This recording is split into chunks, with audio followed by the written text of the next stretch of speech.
வணக்கம் நண்பர்களே. அஸ்வினி நட்சத்திரம் 2025 ராகு கேது குரு பெயர்ச்சி எப்படி இருக்கும்? அதாவது அஸ்வினி நட்சத்திரத்துல பிறந்தவங்களுக்கு ஒரு அபிவிதமான சக்தி இருக்கு. அது என்னன்னா, அது எப்பயுமே அவங்க கொஞ்சம் முன் யோசனை அதிகமாக இருக்கும். ஏன்னா அஸ்வினி நட்சத்திரம் பொறுத்த வரைக்கும் அஸ்வினி தேவர்கள்னு சொல்லக்கூடியவங்க இரட்டையர்கள். அதாவது 2 பேர் இருப்பாங்க அந்த அஸ்வினி தேவர்கள். அதனால 2 பேர் இருக்கிறதுனால இவங்க இரட்டிப்பு சிந்தனை ஏற்படும் இவர்களுக்கு எப்பொழுதும்.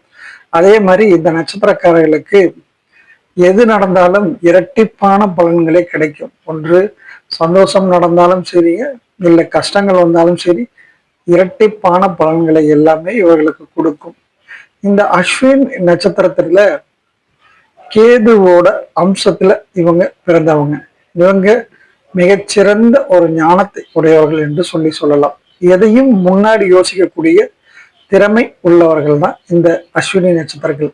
எதையும் பிளான் பண்ணி பண்ணக்கூடியவர்கள் இவர்கள்.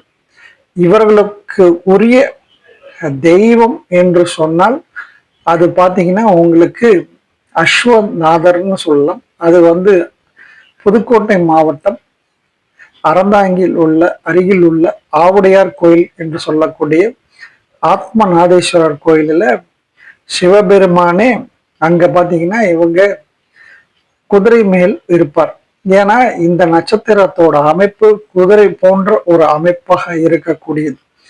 அதனால இந்த கோயிலுக்கு சென்று நீங்கள் அங்க சிவபெருமான் குதிரை மேல இருக்கக்கூடிய அஸ்வநாதராக இருப்பார். அந்த ஆலயத்துல இவங்க தரிசனம் பண்ணா மிகப்பெரிய வெற்றிகள் எல்லாம் இவங்களுக்கு கிடைக்கும்.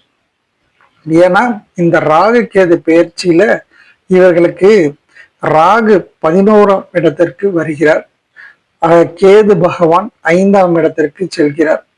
ராகு 11ல வந்தா கூட இவங்க ராகு கேதுக்கென்று தனியாக எந்த ஒரு காரகத்துவமும் கிடையாது. அவர்கள் எந்த வீட்டில் இருக்கிறார்களோ அந்த வீட்டில் காரகத்துவத்தை எடுத்து நடத்துவார்கள் என்று ஜோதிட சாஸ்திரத்துல உள்ளது. அப்படி பார்த்தோம் என்றால் இந்த ராகு பகவான் கும்பத்தில் வருகிறார். உங்களுக்கு அந்த கும்பத்தில் வரக்குள்ள உங்களுக்கு 11ஆம் இடம் என்ற ஸ்தானத்திற்கு வரக்குள்ள உங்களுக்கு அது சனியோட அந்த காரகத்தை எடுத்து லாபத்தை கொடுத்தாலும் கூட அதே சனி பகவான் உங்களுக்கு இப்பொழுது 12ஆம் இடத்தில் இருந்து மீனத்தில் விரயத்தையும் செய்கிறார். ஆகவே சனி பகவானால் உங்களுக்கு ஏற்படுகின்ற லாபங்களும் சனி பகவானாலே உங்களுக்கு ஏற்படுகின்ற நஷ்டங்களும் ஏற்படும். ஆகவே உங்களுக்கு லாபம் வந்தாலும் சரிபாதியாக வரும், செலவு வந்தாலும் சரிபாகையாக வரும். ஆகவே இந்த நட்சத்திரத்தை பொறுத்த வரைக்கும் இந்த வருடம் நல்ல சிறப்பான ஆண்டாக இருக்கும். மேலும் உங்களுக்கு 5ஆம் இடத்தில் சிம்மத்தில் கேது இருப்பது மிக அற்புதமான ராஜயோகத்தை தரும். உங்களுக்கு சிம்ம கேது, அதாவது சூரியன் கேது இணைவுன்னு சொல்லுவாங்க. இது ஒரு அற்புதமான ஒரு இறைவு. இந்த சிம்மத்தில் இருப்பதனால் 5ல் இருப்பதனால் பல புண்ணிய ஸ்தலங்கள் செல்லலாம். நீங்கள் அப்படி இல்லை என்னாலும் உங்களுக்கு பூர்வ புண்ணிய ஜென்ம அந்த தொடர்புடைய விஷயங்கள் எல்லாம் நடக்கும். அப்படி உங்களுக்கு நிறைய அந்த பூர்வ புண்ணியத்தினால பல நன்மைகள் எல்லாம் கிடைக்கும். அதே மாதிரி புத்திர பாக்கியம் இல்லாதவங்களுக்கு புத்திர பாக்கியம் கிடைக்கும். மிக அற்புதமான ஆண்டாக இந்த அஸ்வினி நட்சத்திரக்காரர்களுக்கு இந்த வருடம் இருக்கும். அதே மாதிரி குரு உங்களுக்கு 3ல வராரு. 3ல தைரிய ஸ்தானத்துல வர்றதுனால லாபத்தை ஏற்படுத்தக்கூடிய ஆண்டாகவே இருக்கும்.